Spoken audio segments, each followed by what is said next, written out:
The street looks quiet tonight. Too quiet. But behind those drawn curtains and dim lights, hearts are racing, lies are breaking, and someone's truth is about to spill into the open.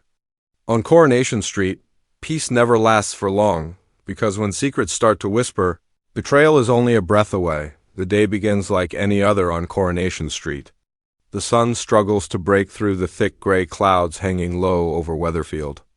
The cobblestones glisten with the memory of last night's rain, and the air carries a strange stillness, the kind that comes before everything falls apart inside the rover's return. The chatter is light, but the tension is heavy. Jenny wipes down the bar with a smile that hides her worry. Her eyes keep flicking toward the door, waiting for someone, or maybe dreading that they'll walk in. Every sound makes her flinch, and the laughter from the corner booth feels forced, like everyone's pretending not to know what's really going on across the street. In number 8, Sarah stands by the window, phone in hand. Her screen lights up with a message she doesn't want to read, but can't ignore. The words are simple, but they change everything. We need to talk.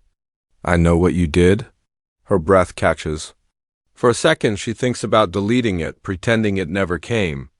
But she knows, deep down, that the truth is already out there, creeping through the cracks like smoke. Meanwhile, in the corner shop, Dev is trying to keep his usual charm, but his mind is elsewhere. He's seen too much lately, too many whispered conversations, too many glances exchanged that didn't feel innocent. He knows the street well enough to understand that when people start acting this quiet, something big is coming. Something ugly. Outside, the wind picks up, sweeping through the street with a cold edge. It rattles the signs, shakes the hanging flower baskets, and makes the empty benches look lonelier than ever. A cat darts across the cobbles, startled by a sudden slam of a door. Somewhere a kettle whistles. Somewhere else a heart breaks. As the day goes on, small moments reveal cracks in the calm. A lingering look between two neighbors who shouldn't be meeting. A half-heard argument spilling from a back door. A forgotten voicemail that finds its way to the wrong phone. Each one a tiny spark, waiting for the wind to turn it into a fire. And through it all, the street carries on, pretending, smiling, playing normal. But everyone knows something's coming. You can feel it in the air. The kind of storm that doesn't show up in weather reports. The kind that starts when love turns to guilt and loyalty turns to silence. By the time evening falls, the street looks peaceful again, golden lights glowing through windows. Laughter echoing from living rooms, the faint hum of a telly playing in the background. But underneath that soft glow, there's tension like a wire pulled too tight. Every conversation feels like a test, every word weighed, every smile measured. And somewhere, not far from the cobbles, someone is ready to speak. One person, one choice, one confession, enough to change everything for everyone, because on Coronation Street, even the quietest nights carry the loudest secrets.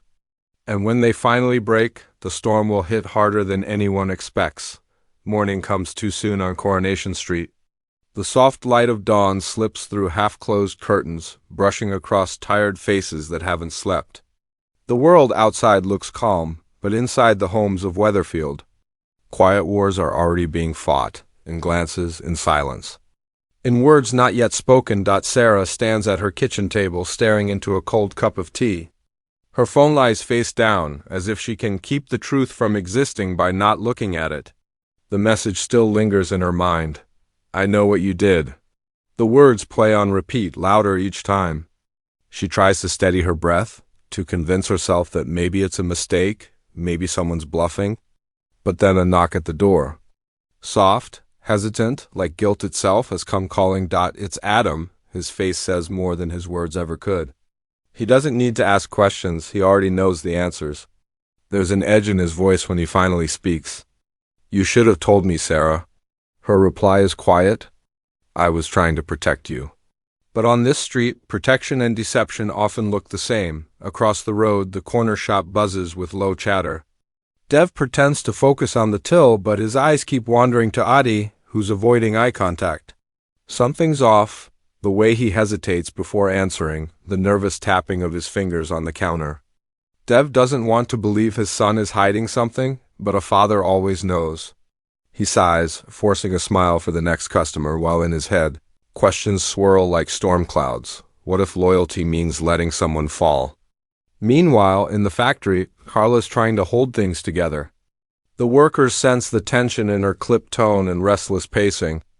Rumors spread faster than truth here, about affairs, about deals gone wrong, about money disappearing. Each whisper feeds the next, and by lunchtime everyone's talking. But no one's saying anything real. In the Rovers, Jenny finally gets the visit she was dreading. A stranger, calm but sharp-eyed, takes a seat at the bar and orders a drink she doesn't touch. "You don't remember me," she says softly, "but you should." Jenny's hand trembles. The stranger slides something across the counter, an old photograph, edges worn, faces frozen in happier times. Jenny's world tilts. The past she buried is standing right in front of her. Back on the street. Life carries on as if nothing's wrong, kids laughing, cars passing, doors closing. But the air feels different now. There's a current running through the cobbles, a hum of unease. Everyone senses that the balance is tipping. Later that day, a confrontation breaks out, not loud, but sharp. Adam and Sarah outside number 8, voices low but cutting. "You lied to me," he says, eyes fixed on hers. "Do you even know what that's done to us?" She doesn't answer. Because how do you explain a lie that started to save someone and ended up destroying everything instead? As the argument spills into silence, they both realize something deeper. The secret might not be the worst part. It's the people who now know it. Across the street, Dev locks up the shop early, his mind heavy with doubt. Carla lights another cigarette she doesn't really want. Jenny stares at that photograph again, unable to look away.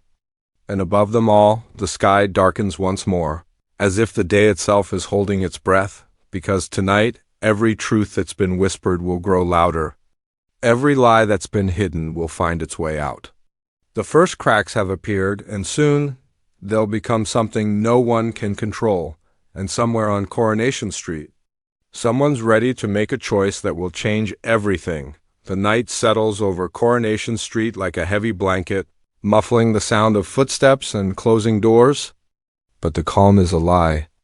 Inside those familiar houses, emotions are unraveling faster than anyone can control. Secrets are out, and betrayal has begun its slow, merciless march. Sarah sits in the living room, lights dimmed, her phone buzzing again and again on the coffee table. She doesn't need to check, she knows who it is. Adam has left, and his silence says more than words ever could. The truth has broken something between them that love alone can't fix. She looks at the family photo on the mantel, all smiles and warmth, and wonders how something that once felt so strong can suddenly feel like it never existed at all. Across the road, Dev closes up the shop for the night, but his thoughts refuse to rest. He's been holding on to a secret of his own, one that could ruin more than a few friendships if it came out. Adi knows it too, and that's what scares him most. The way his son looked at him earlier, the disappointment in his eyes. Dev has always believed that family comes before everything. But tonight, even that belief feels fragile. At the Rovers, Jenny's still staring at that old photograph. The stranger from earlier, gone now, has left behind more than just memories. The picture shows a smiling group of faces, a younger Jenny among them, her arm around someone she hasn't spoken of in years. Someone whose absence shaped her whole life. The truth behind that photo is something she thought would never resurface, something she buried deep enough to forget. But the past, it seems, has a cruel sense of timing. Meanwhile, Carla's office light burns late into the night. She's alone, papers scattered across her desk, eyes red from too many hours and too many lies. The factory's finances don't add up, and she knows exactly who's behind it, someone she trusted, someone she defended. Betrayal hits hardest when it comes from those who smiled beside you.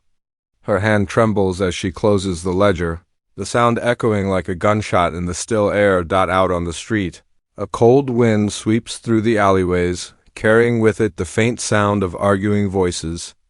Two shadows move near the factory gates, a confrontation brewing. The streetlight flickers above them as the argument grows sharper, louder. Harsh words cut through the night. One person walks away, shaking, the other stands frozen, guilt heavy in their chest. No one sees the tears that fall, but everyone will feel the consequences by morning. At number 8. Sarah finally checks her phone. One message catches her eye, a new one, not from Adam, just 3 words. He knows everything. Her pulse quickens. She rushes to the window, peering through the curtain into the street, empty, quiet, but she feels watched. As though the truth itself is standing out there, waiting for her to step outside. Jenny, alone in the Rovers, finally whispers to herself, "It's all coming back, isn't it?" She pours another drink, hands shaking. Her reflection in the glass looks like a stranger, someone she used to be, someone she thought she'd left behind. The old wounds are open again, and this time, there might not be a way to close them. Carla steps out of the factory, locking the door behind her. The rain has started, soft but steady. She walks down the cobbles, her heels clicking like a heartbeat. She passes Dev, who gives her a nod, 2 people who've both seen too much and said too little. They exchange no words, just an understanding. This street has a way of revealing everyone's sins sooner or later. Thunder rumbles in the distance. It's as if the sky itself can't bear to hold its silence any longer. The camera, if there were one, would sweep across the empty road now, pausing on each glowing window, each silent house, each secret waiting to explode. And then, just before the screen fades, one final moment, a door creaks open somewhere, and a figure steps out into the rain, phone pressed to their ear, their voice low and trembling. "It's done. They'll all know by tomorrow. The betrayal is complete. The damage is done. And when the sun rises over Coronation Street, nothing will ever look the same again." The rain doesn't stop through the night. It falls softly at first, like an apology from the sky, before growing heavier, as if Weatherfield itself is trying to wash away the sins of the day. The cobblestones glisten under the streetlights, and puddles ripple with every passing drop. But there's no cleansing what's already been done.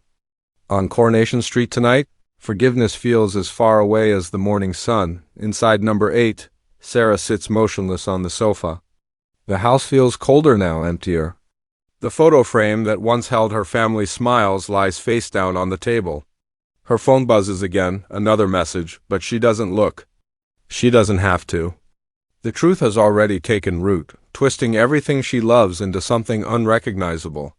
She whispers to herself, barely audible, "It wasn't supposed to end like this." But in Weatherfield, endings are never clean. They're messy, painful, and always come with a price. Across the street, Dev stands by the window, staring into the rain. Adi hasn't come home yet. The longer the silence stretches, the heavier it becomes. Regret fills the space between father and son, thick and suffocating. Dev runs a hand across his face, muttering words only he can hear, promises to make things right, to protect what's left. But even as he says them, he knows the truth. Once trust breaks on this street, it rarely finds its way back. At the Rovers, Jenny moves slowly through the quiet bar, collecting empty glasses and wiping down tables that still carry the echoes of laughter. The photo lies tucked away in her pocket now, but its weight feels unbearable. Every step she takes is haunted by the past that's found her again. She glances at the door, half expecting that stranger to walk in once more, to finish the story they started. But the only sound is the rain tapping softly against the window, a cruel reminder that some ghosts never leave. They just wait for the right moment to be seen again. Carla, meanwhile, sits in her car outside the factory, engine off, eyes lost in thought. The figures on the page won't stop spinning in her mind. The missing money, the betrayal, the face behind it all. She's been through enough to know that strength doesn't mean not breaking. It means learning how to hide the cracks. She exhales slowly, watching her breath fog the glass, and mutters, "Tomorrow it changes." But the question is, for better or worse? The night deepens. The street grows quieter. The only sounds are the hum of distant traffic and the whisper of rain on stone. From above, the houses look peaceful, little pockets of light in the dark, but inside each one, hearts are breaking in silence, and then, somewhere down the street, a single phone rings, once, twice, then stops.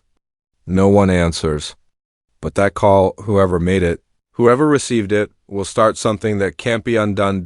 As the clock strikes midnight, the rain eases, leaving a mist that hangs low over the cobbles. The camera, if there were one, would pan slowly across Weatherfield, from Dev's quiet shop, to Sarah's darkened window, to the Rovers glowing faintly like a secret waiting to be told. Every window hides a story. Every silence hides a truth. By morning, the street will wake to gossip, suspicion, and fear. Faces will smile over tea and toast, pretending nothing's wrong, but eyes will tell a different story. Whispers will spread like wildfire, and by the time the day ends, everyone will know someone's secret and someone's lie, because on Coronation Street, the truth never sleeps. It hides in the corners, it listens through the walls, and when it decides to show itself, there's no stopping it. As dawn breaks, a faint glow touches the rooftops. The rain has stopped, but the damage remains, invisible yet everywhere. The street stands still, holding its breath for what's to come. Somewhere a door opens. Somewhere else, another one closes for good. The calm has returned, but it's the kind that comes after destruction, quiet, fragile, temporary. And as the music fades, one voice, quiet but certain, lingers in the air. In Weatherfield, secrets may sleep, but they never die.